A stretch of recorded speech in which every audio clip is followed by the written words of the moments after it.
همه اینک درس اولی زبان انگلیسی ما یک لغت یک جمله، یعنی یک لغت با همون لغت یک جمله دیگر میسازیم. خب یکم شروع میکنیم با I. من ترجمهش که به همون معلوم است. من خب I respect you. من شما را احترام میکنم. I respect you. Do you understand? I understand you. Understand فهمیدن یعنی درک کردن. I understand you very well. من شما را میفهمم خیلی خوب، یعنی من شما را درک میکنم خیلی خوب.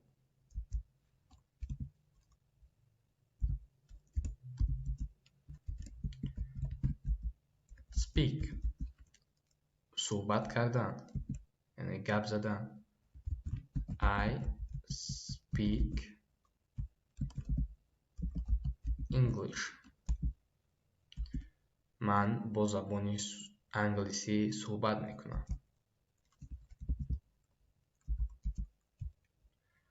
خب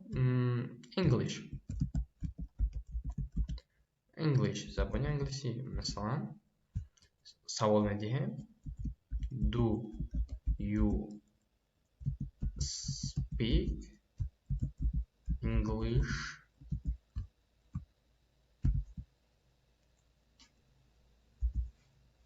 آیا شما با زبان انگلیسی صحبت میکنید؟ Do you speak English?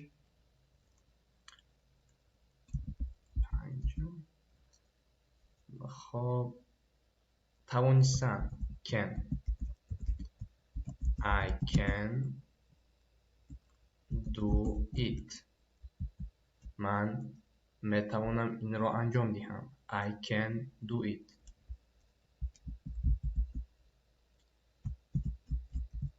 No. خب حرفی که خونده نمیشه دوستان. I know you. من شما را میشناسم.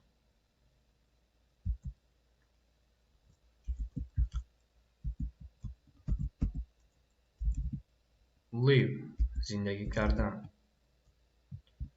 I live. من در مسکو زندگی میکنم. مسکو. I live in Moscow.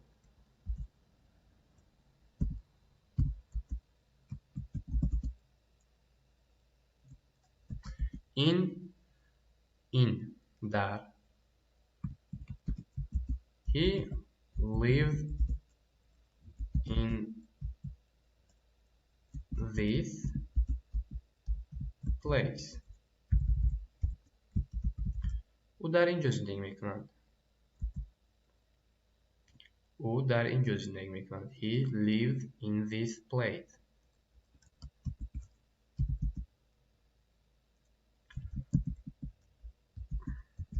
Want خواستن. We want it. ما این را میخواهیم.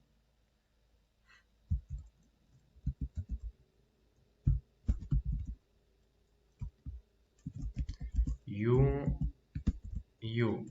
شما. You know it better. You know it better. شما این را خوبتر میدانید.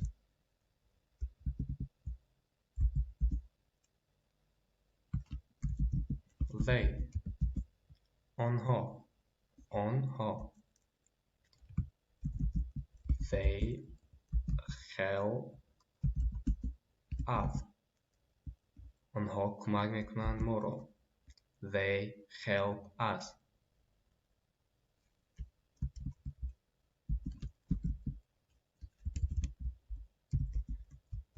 he او پسر یعنی مرد. He works there. او کار میکند در آنجا. He works there.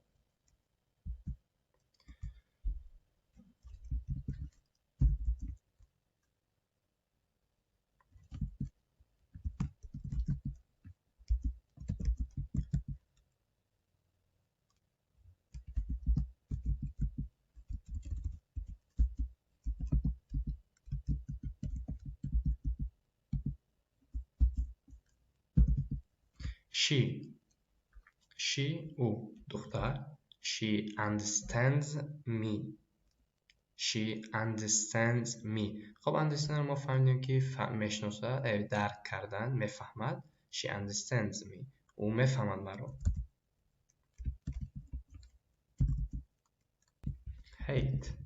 hate شوم دیدن یعنی بد دیدن.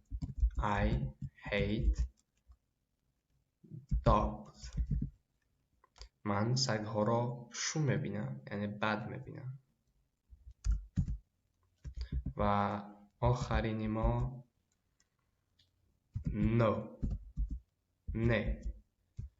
سوال میدهم Do you like this